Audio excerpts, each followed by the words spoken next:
They tried to claim my ranch for 150 strangers, without even knocking on my door. And the first time I realized it, my coffee nearly slipped from my hand. It was early, just after 7:30 in the morning. The sun wasn't fully awake yet, hanging low with that soft, golden light that makes everything look quiet and honest. My kitchen window framed the pasture beyond, and I stood there with a steaming cup of coffee, trying to shake the sleep from my eyes. The cattle moved slow in the distance, their hooves dragging up little puffs of dust. A meadowlark whistled somewhere past the barn. It should have been just another morning. But then I noticed something odd. At the edge of the county road, beyond a bright yellow arrow pointed straight at my gate. I blinked, thinking maybe it was for construction or a yard sale down the road. But then I saw another arrow, and another. A whole breadcrumb trail leading right up to my ranch, as if someone had drawn a path into my life without asking permission. Each sign read the same thing in bold black letters: Realtor Caravan 150. That number 150 stuck with me like a bad omen. I stepped outside, boots crunching on gravel, and the morning air felt sharper now. Sure enough, the last arrow sat not 10 feet from my gate, like my land had suddenly been turned into a tourist attraction. That's when Rick, my neighbor, wandered over. He had that half-smile that told me even he couldn't believe what he was seeing. "Jake," he said, pointing at the signs, "you hosting some kind of party today?" I shook my head, raised my coffee. "First I'm hearing about it, Rick." He chuckled, though there was a crease in his brow. "Might want to get pictures of these before things get interesting." Smart man, my neighbor Rick. I pulled out my phone to snap photos, but before I could even press the shutter, it buzzed. An email notification lit up the screen. Subject line: Ranch Reservation Confirmation. My stomach turned cold. I opened it, and there it was, Caldwell's name bold at the top. President of the HOA in the subdivision bordering my property. The woman who liked to talk like her community rules stretched further than her fences. According to her email, the HOA had reserved my ranch for a Realtor Caravan showcase. 150 real estate agents expected tomorrow afternoon between 2 and 3. Reserved my ranch, as if my land was some hotel ballroom you could just click on and book. I scrolled, and sure enough, there was a map attached. A little red pin sat planted right at my front gate, not their clubhouse, not a neutral public park. No, the GPS app was literally programmed to funnel strangers to my locked entrance. Rick leaned over my shoulder, whistled low. She's got nerve, I'll give her that. Nerve, I wasn't so sure. It felt more like arrogance, the kind that assumes you'll be too polite or too tired to push back. I sipped my coffee, but it tasted bitter now. In the quiet of the morning, the absurdity rang loud. Someone had taken the time to make signs, to print maps, to program apps. This wasn't a mistake, it was deliberate. And within 20 minutes, it became real. The first car slowed in front of my gate. A woman in a blazer stepped out, phone in hand, frowning at the GPS dot on her screen. She looked at me, then at the lock on my gate, puzzled like a tourist who'd reached the wrong landmark. Rick called out from his driveway, looking for the realtor thing. She nodded. The app says check-ins here, but the gate's locked. I walked over. That's because this is private ranch property, I told her. She looked stunned, as though the thought had never crossed her mind. She showed me her phone. Sure enough, the event marker pulsed right at my gate. When I asked where she got those directions, she held up the same HOA email that had hit my inbox. She apologized and backed off, waiting in her car. But I knew this was just the start. Rick glanced at me, then at the road. I'd say you've got about 90 minutes before this really gets interesting. I nodded slowly, set my coffee cup on the fence post. My hands were steady now, not from calm, but from resolve. Someone had decided my ranch wasn't mine anymore, and before the day was over, they were going to learn otherwise. Sometimes you can feel when trouble isn't coming. It's already here. They didn't just send emails, they sent workers to my gate. By noon that same day, the whole thing had escalated from laughable to something that made my jaw tighten. A check-in table appeared on the county road shoulder, folding chairs, a pop-up tent, orange traffic cones lined like it was the start of a festival. Strangers in matching polo shirts hovered with clipboards. The whole scene was surreal, like my gate had become the entrance to a county fair I never agreed to host. Then came the vendor truck. The driver hopped out with a tool belt slung low on his hips, clipboard tucked under his arm. He didn't hesitate, walked straight up to my gate and crouched by the lock like he'd been hired to dismantle it. "Excuse me," I said, boots crunching on gravel as I approached. "What's the job here?" Without missing a beat, he answered, "HOA cleared this, here to ensure access for the caravan event." His voice was casual, like I was the one intruding. I stopped cold, studying him. The man genuinely believed he had authority to open my ranch. "This is private property," I said evenly. "Not community land. The HOA doesn't call the shots here." For the first time, he looked up. Confusion flickered across his face, then he held out a sheet of paper. A work order stamped with the management company's letterhead. It said plain as day, "Ensure gate access for Realtor caravan." Behind me, Rick showed up as if he had a sixth sense for trouble. He leaned in, glanced at the paperwork. "What kind of work you doing?" he asked. The vendor explained. Temporary access controls, reinforcement for heavy traffic, all arranged in advance. That's when it hit me. This wasn't just about signs and GPS pins. Someone had paid money, real money, for professional services to tamper with my gate. "Got your certificate of insurance?" I asked. The man blinked, then handed me a folder. I flipped through quickly. There it was, a liability policy listing Community Ranch Access Point as the event location. The section for additional insured, where my name should been, was blank. "This doesn't cover my property," I told him, raising my voice so the gathering crowd could hear. "If someone gets hurt here, neither you nor I are protected." The vendor's hands shook slightly as he shuffled his papers. From the roadside, a realtor in heels shouted, "We have a contract. The HOA promised the ranch." Phones came up recording, eyes locking on me like I was the obstacle ruining their day. "Call your office," I said firmly, still loud enough for every camera. "Call them right now, otherwise this turns into trespassing on video." That got his attention. He backed up, phone already pressed to his ear, voice tense as he explained to his dispatcher. Meanwhile, Rick pointed at the cones and table on the county shoulder. "That's encroachment.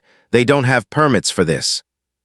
The vendor overheard and repeated it into his phone. His voice cracked now, worry dripping into every word. I decided to end the theater.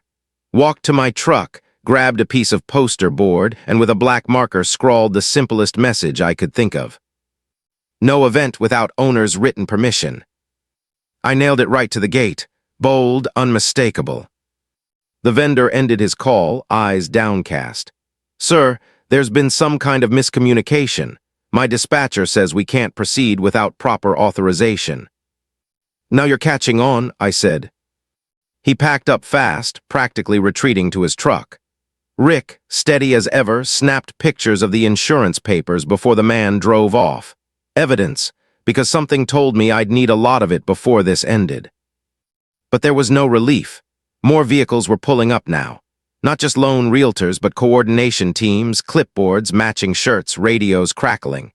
They set up folding chairs, unfurled a banner that read Caravan 150. People laughed, snapped photos, acted like the ranch was already theirs. Watching them, I felt it deep in my gut. This wasn't confusion, it was takeover. The county clerk called me back right then, confirming what I suspected. No permits filed, no approvals issued. Events over 50 people required special authorization. None existed.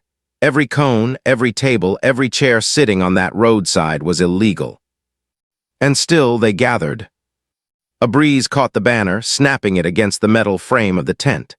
Folding chairs scraped against asphalt. Voices rose, blending into a hum of excitement, as though this was the opening act of a concert.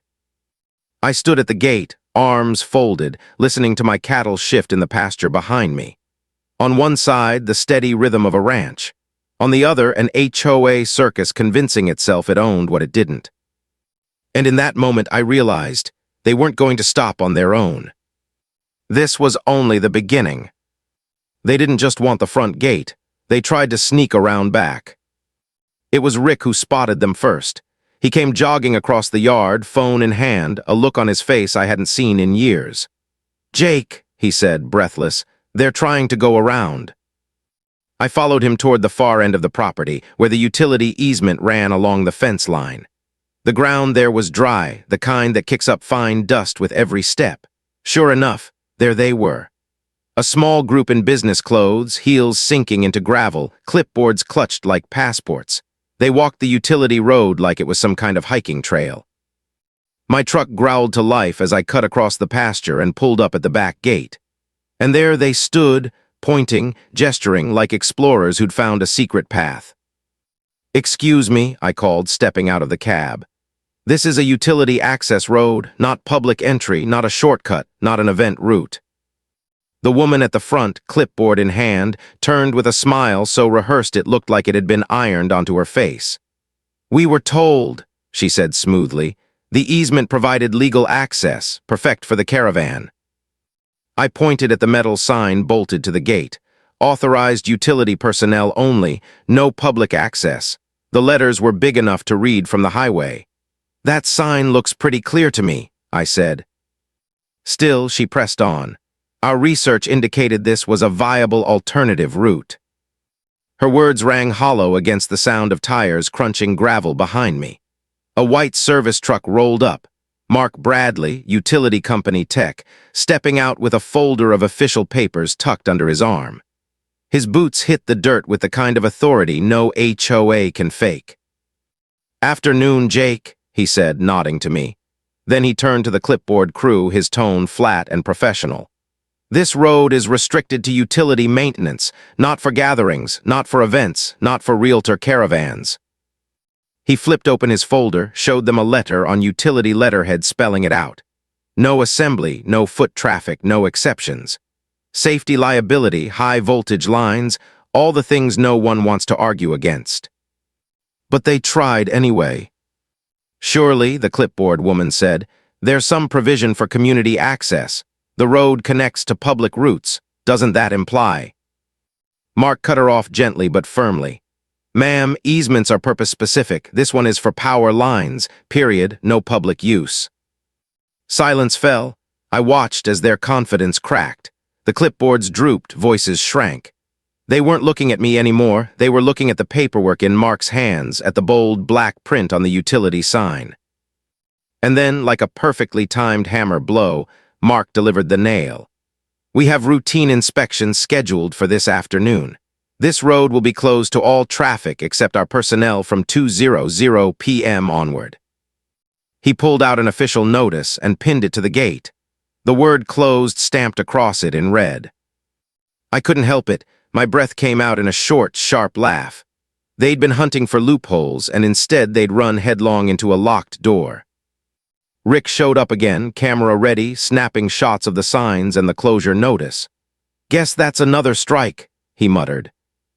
The clipboard woman scribbled in frustration, made a call on her cell, gestured wildly while trying to explain. Her polished tone was gone now, replaced with tight, clipped sentences. She looked at me finally, almost pleading. "Who should we contact to resolve this?" I pointed to the sign I'd nailed on the front gate. "No event without written owner permission." "That would be me," I said, "and I never authorized it."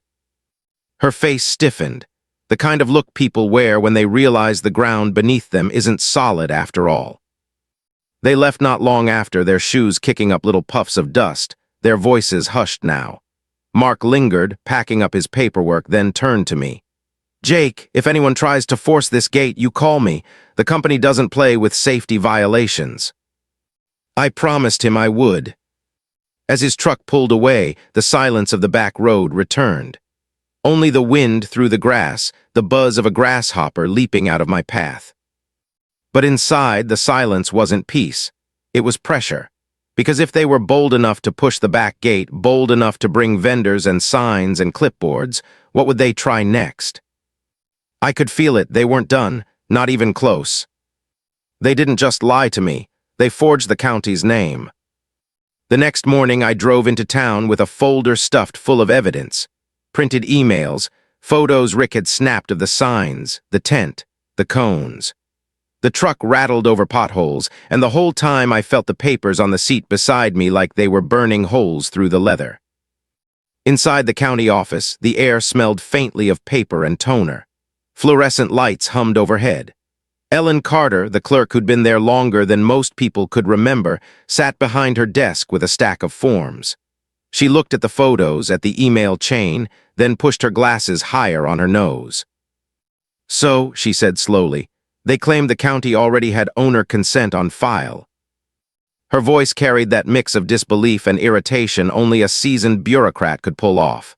She typed into her computer, searched for permits, scrolled through records. Nothing. She shook her head.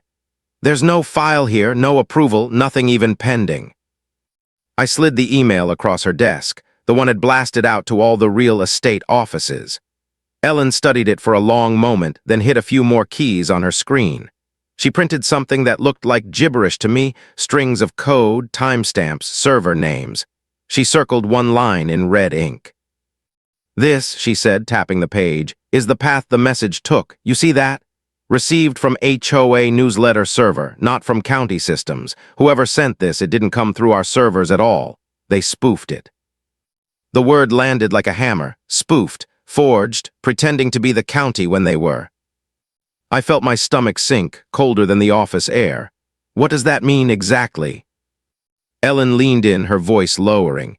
"It means someone faked government approval. That's not clerical error. That's fraud, potentially criminal." Fraud, the word cut through me sharper than barbed wire. This wasn't arrogance anymore, it was deception. She flipped open the attachment labeled consent. It was supposed to be a scanned approval form, but Ellen caught things I never would noticed. The metadata showed it was created just days ago, even though it was dated weeks earlier. The language at the bottom read owner authorized, but carefully avoided the word written. That mattered, because county law required written consent for any event over 50 people. "It's deliberate," she said firmly, sliding the paper back toward me. "Not sloppy, deliberate." For a moment, I just stared at the stack of documents. The forged consent email, the blank insurance forms, the GPS pin shoved onto my property like a digital trespasser. Each piece fit together into a picture that made my jaw clench harder the longer I looked. "This isn't a boundary mistake, Jake," Ellen continued, her voice soft but heavy. "This is someone dressing up fraud in official language and hoping no one checks the details." I nodded, my pulse thudding in my jaw. Fraud, dressed in county colors. Fraud, carried into inboxes and cell phones until 150 strangers believed my ranch was theirs for the taking. Ellen sent copies of everything to the sheriff's office and flagged the IT department for forensic review. "Keep documenting," she told me. "Every phone call, every text, every sign. If they'll forge county approval once, they might try something else." I left her office with the folder heavier than before, stepped out into the sunlight, but it didn't feel warm anymore. Fraud had a way of chilling everything. On the drive home, the landscape passed in flashes. The gas station where I bought coffee sometimes, the faded red barn outside town, the long straight stretch of asphalt where the horizon rippled in heat. All the while, Ellen's words echoed in my head. Forging county approval isn't clerical, it's criminal. And just when I thought I'd have a moment to breathe, my phone buzzed on the passenger seat. A number I didn't recognize. The message was short, sharp. "Are you available for a call this afternoon to discuss the ranch access situation?" No name, no signature, just that. I saved the number, stared at the road, and felt the knot tighten in my chest. Because if Ellen was right, this wasn't just going to be about cones and clipboards anymore. This was about fraud, and whoever was behind it was about to call me directly. They didn't back down, they called me directly. That afternoon, right on schedule, my phone lit up with the same number that had texted earlier. Caller ID was blank, but I already knew who it would be. I set the phone on speaker, recorder running beside it, perfectly legal in my state.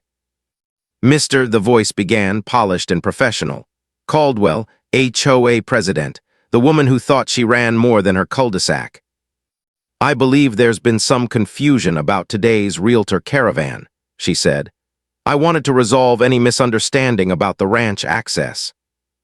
Her words rolled out smooth, practiced. The kind of voice you'd expect from someone trying to sell you a house with bad plumbing. I didn't interrupt, just let her talk, sipping my coffee, listening.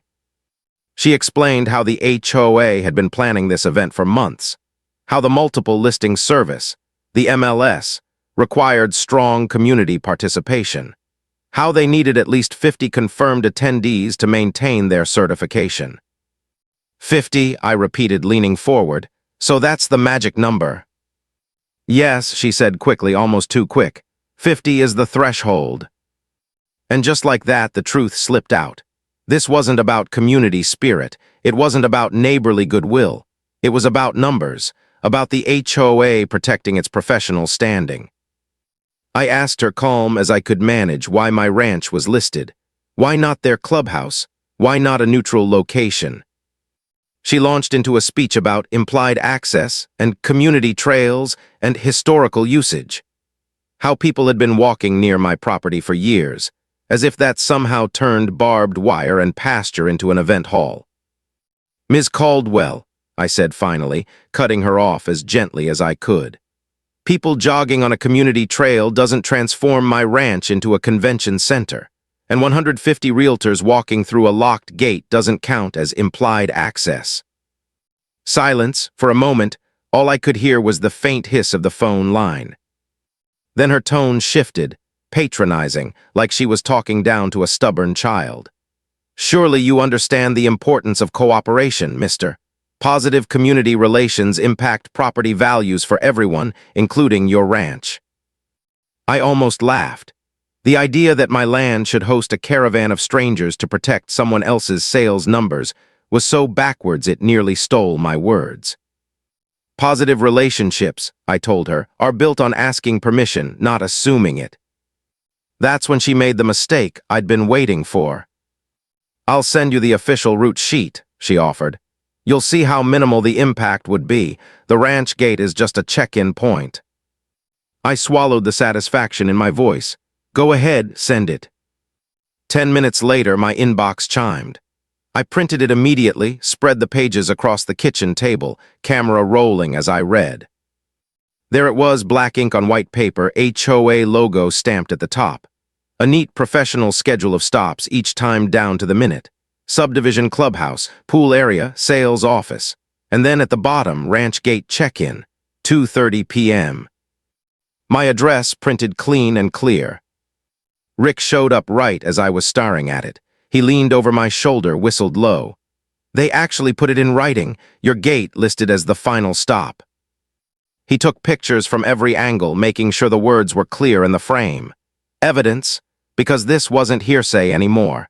This was documented, distributed, official. The more I studied it, the worse it looked. This wasn't a casual detour. The route sheet scheduled the entire caravan to converge on my gate at once. 150 people, buses and cars, descending on my property like it was an open-air theater.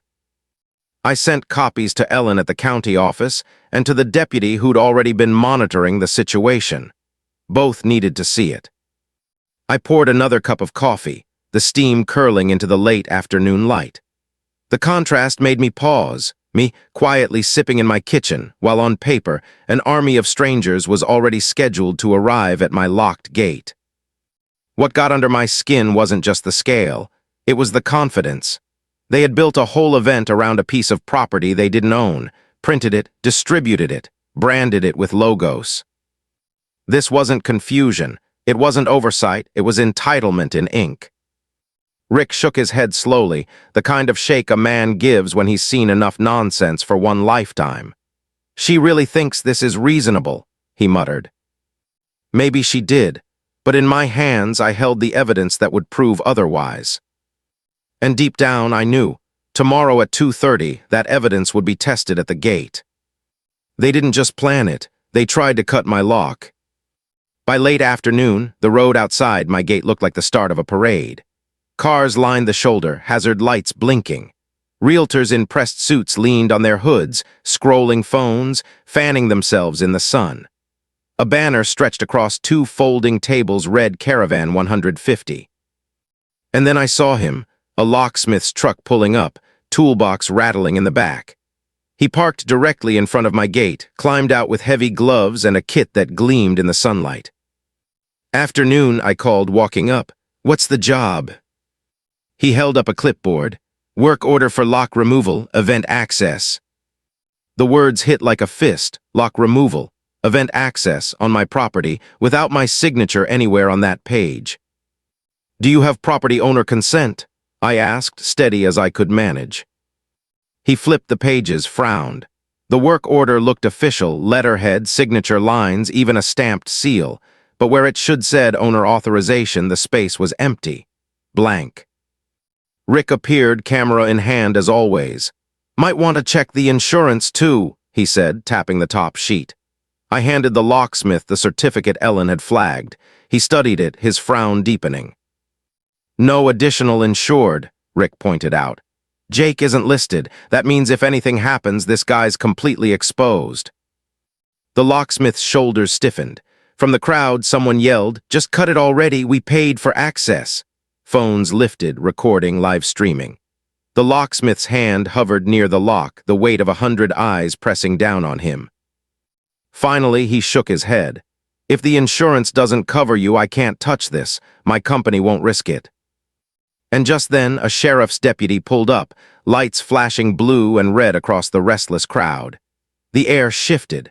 Conversations hushed. Phones angled toward the patrol vehicle as if everyone had been waiting for this exact moment. The deputy stepped out, calm but firm, and walked straight to me. "Mister." I handed him the folder. Insurance forms, the work order, the big white sign I'd nailed to the gate. No event without owner's written permission. He scanned each page slowly, methodically, then lifted the insurance certificate high enough for the crowd to see. "This policy does not list Mr. as additional insured. That means this event has no valid coverage for this property." Murmurs rippled through the crowd. Some groaned, others cursed under their breath.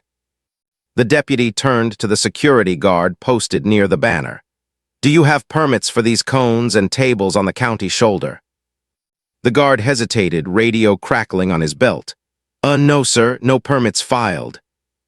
"Then clear it now." His voice cut through the restless noise like a blade.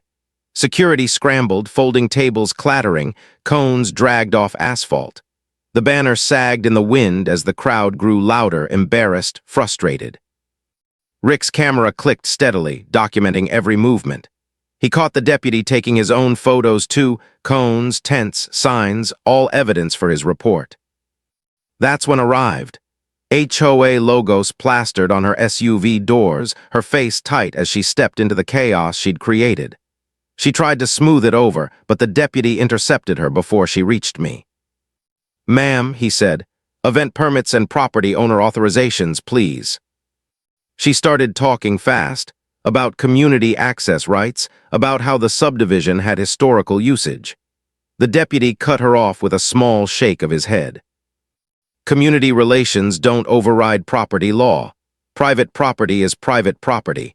You don't have consent, you don't have insurance, and you don't have permits. This event does not move past that gate." Her mouth opened and closed like a fish pulled from water. Behind her, realtors groaned louder, some recording her, others muttering angrily about wasted time and money. The locksmith packed up quietly, sliding his tools back into the truck. "Not my problem anymore," he muttered. "No insurance, no consent, no way." I stood at the gate, arms folded, saying nothing. Because the truth was clear enough already, printed on signs, documented in forms, stamped in the deputy's report. And in that silence, as voice faltered, I realized the fight wasn't about locks or cones or permits anymore. It was about power, who had it and who thought they did. They didn't just lose control, they lost their masks. Late afternoon, the road outside my ranch looked like a stage built for disaster. The deputy still stood by the gate, calm and unshaken. Rick hovered nearby, camera clicking, capturing every frame. Realtors crowded the shoulder, checking their phones, muttering about wasted hours. Some were live streaming, narrating the mess for whoever would listen. Then one of them snapped. A woman in heels stormed up, waving her phone like a torch. "The app says check-in is right here. she shouted, jabbing the air toward my cattle grazing behind the fence. "This isn't a clubhouse, it's a cow pasture." Others held up their screens, bright red GPS dots pulsing at my gate. Cameras swung, recording the absurdity of real estate agents stranded in the middle of nowhere with nothing but barbed wire between them and their quotas. Rick pulled up the county GIS system on his phone. He zoomed in, tapped twice, and projected the truth for everyone to see. A dotted red line angled from the subdivision straight to my gate. The map labeled it, Proposed Public Access Corridor. Status, under review, not approved. Rick read the fine print aloud, his voice steady. Consultation pending. Subject to change. Requires public notice and recorded owner consent before any right-of-way exists. The crowd quieted, listening. Slowly, the realization sank in. The entire caravan had been built on a dotted line that didn't legally exist. Phones hovered higher, recording the blinking layer on Rick's screen. A realtor muttered, "They tricked us. They built an event on a draft." And then Ellen Carter arrived, clutching a folder thick with printouts. She didn't waste time. Walked straight to the deputy, handed him documents, then turned toward the crowd. "These headers prove spoofing," she announced, her voice carrying over the restless agents. "The so-called county consent emails came from HOA servers, not government systems."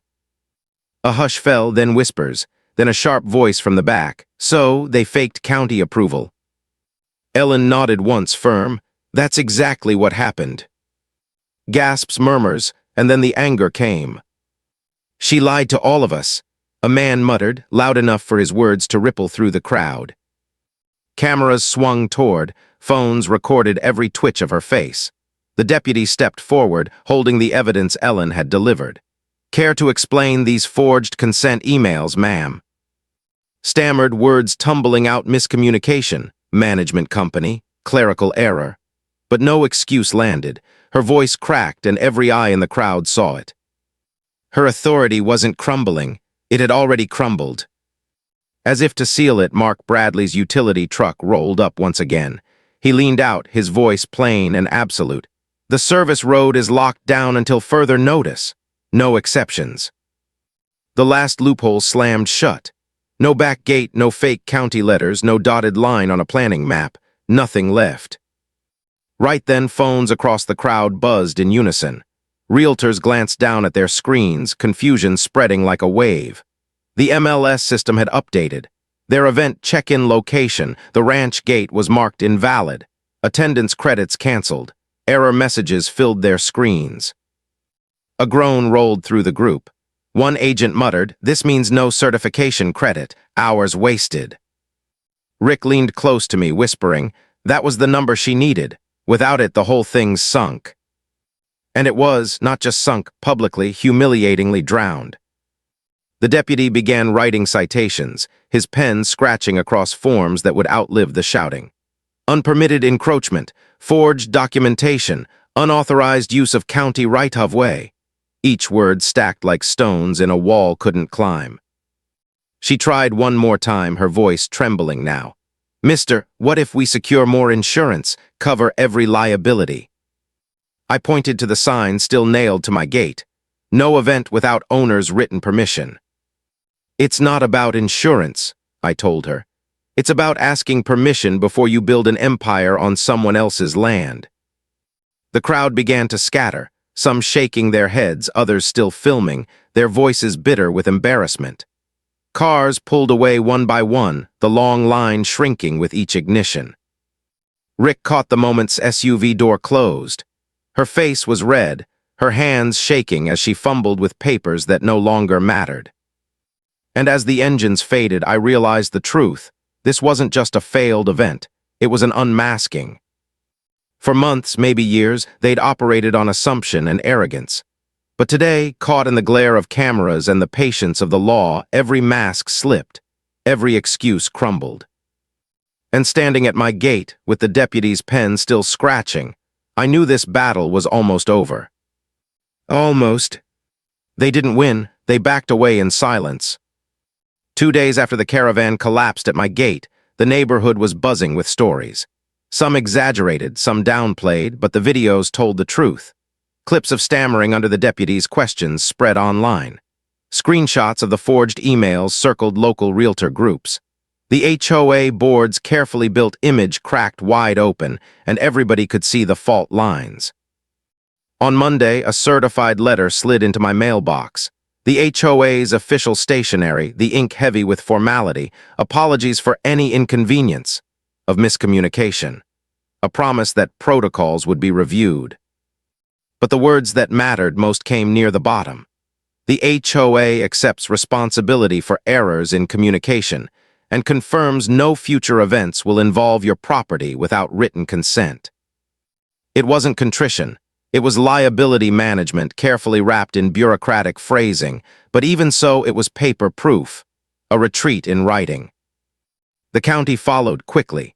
Ellen forwarded me a copy of the violation notice: fines for unauthorized encroachment, penalties for distributing false government communications, citations for staging an event without permits. Each line carried weight, not just for, but for the whole board that had signed off. The MLS posted an official memo: 2 realtor attendance credits for Caravan 150 were null and void. Certification reviews suspended until compliance could be proven. For an industry obsessed with credibility, it was a scarlet letter. And yet life on the ranch didn't shift overnight. The next morning, I still woke to the creak of the windmill and the smell of dust warming under the sun. My cattle still wandered the pasture, heads low, tails flicking lazily against flies. The gravel still crunched under my boots as I walked checking for weak posts. But the quiet had a new flavor. Not peace exactly, more like the echo after a storm when the air is heavy and clear and every sound seems sharper. Neighbors stopped me on the road, some awkward, scratching their necks, offering half apologies about thinking it was county land. Others more genuine, shaking my hand firmly, saying, "Good on you for standing up." One older man just looked at me and said, "Took courage to lock that gate," before tipping his hat and walking on. Rick came by with a thumb drive, hours of footage, every photo cataloged, every document scanned. He handed it over with a grin. "In case they ever get bold again," he said, "you've got a record they can't erase." I thanked him, though I already knew I'd keep that folder in a safe place. Not to stir trouble, but to remind myself that evidence matters more than outrage when push comes to shove. And she didn't show her face near the ranch again. Rumor had it she resigned from the board within a month, citing health reasons. But people talk, and I suspect the truth was simpler. Humiliation doesn't mix well with leadership. One evening, as the sun slid low and the sky bled into gold and violet, I walked down to the gate. The sign I'd nailed there still hung firm: no event without owner's written permission. Weathered now, the corners curling slightly, but the words still bold. I ran my hand along the metal, felt the roughness of the nail heads beneath my fingertips. For weeks, that sign had been more than cardboard and ink. It had been a line in the sand. And in the quiet of that fatting day, I thought about what Ellen had said back in the office. Sometimes fraud dresses itself in official language, hoping no one checks the details.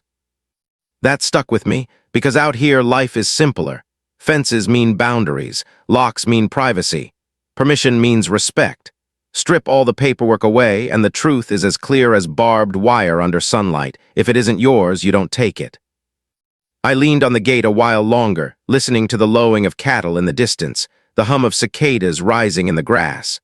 The road was empty now. No tents, no cones, no crowds with clipboards, just a long stretch of gravel fading into the dusk. And in that emptiness, I finally found the peace I'd been holding out for. Not the peace of avoidance, but the peace of standing firm, of knowing that when the moment came, I hadn't bent. Because sometimes, the strongest thing you can do isn't to fight louder. It's to lock the gate. And wait. If you enjoyed this story, don't forget to subscribe and join us for the next mystery on HOA Hunter Stories.